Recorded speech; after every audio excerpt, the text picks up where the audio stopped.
¿Tienen alma los animales según el budismo?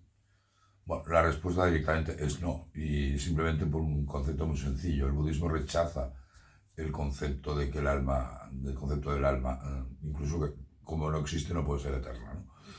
Y en su lugar propone la doctrina del anatta o anatman, no yo, que sostiene que no hay un yo fijo o inmutable.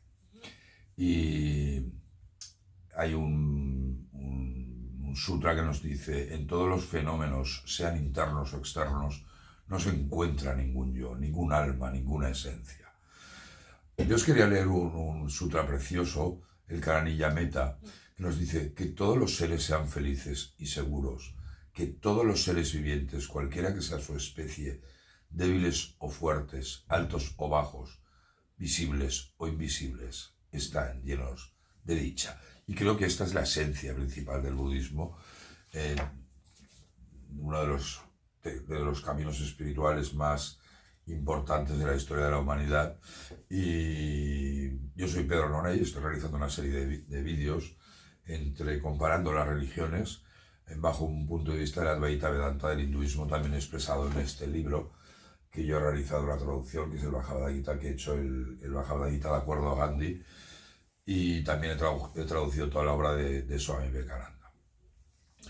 En definitiva, nuestro verdadero yo en el budismo es simplemente una combinación de procesos físicos y mentales que están en constante cambio, sometidos al ciclo del samsara, el ciclo del nacimiento, muerte, renacimiento, que es igual que el hinduismo. Y por ello todo es irreal o temporal. Sin embargo, sí que considera que los animales tienen conciencia, eso es importante, y pueden reencarnarse. Es curioso de entender qué es lo que se reencarna si no es el alma. A mí es uno de los temas que más me ha complicado siempre del budismo. Pero bueno, por eso el budismo promueve la compasión y la ahimsa, la no violencia hacia ellos. Buda así lo anunció en su versión de la regla de oro universal. Por lo tanto, en el budismo los animales no tienen un alma eterna, anatta, pero sí tienen conciencia.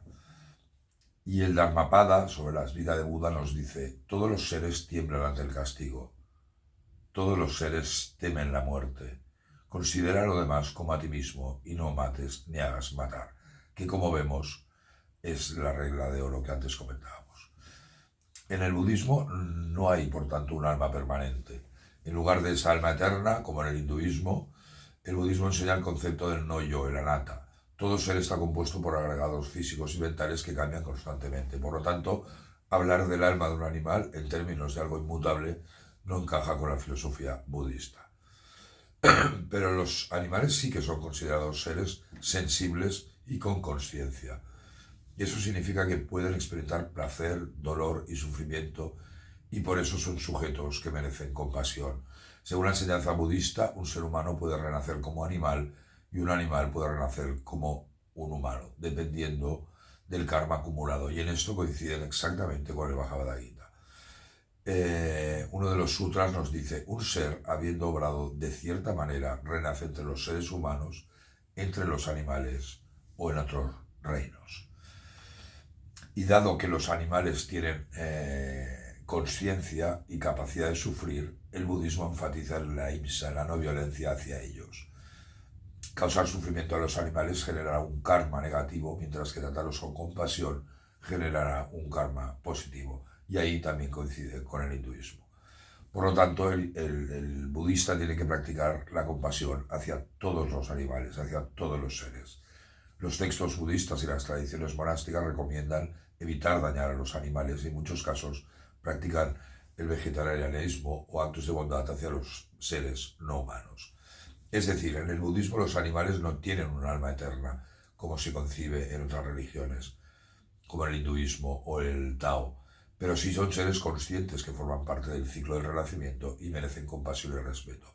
Su existencia está conectada con el karma y la continuidad de la conciencia.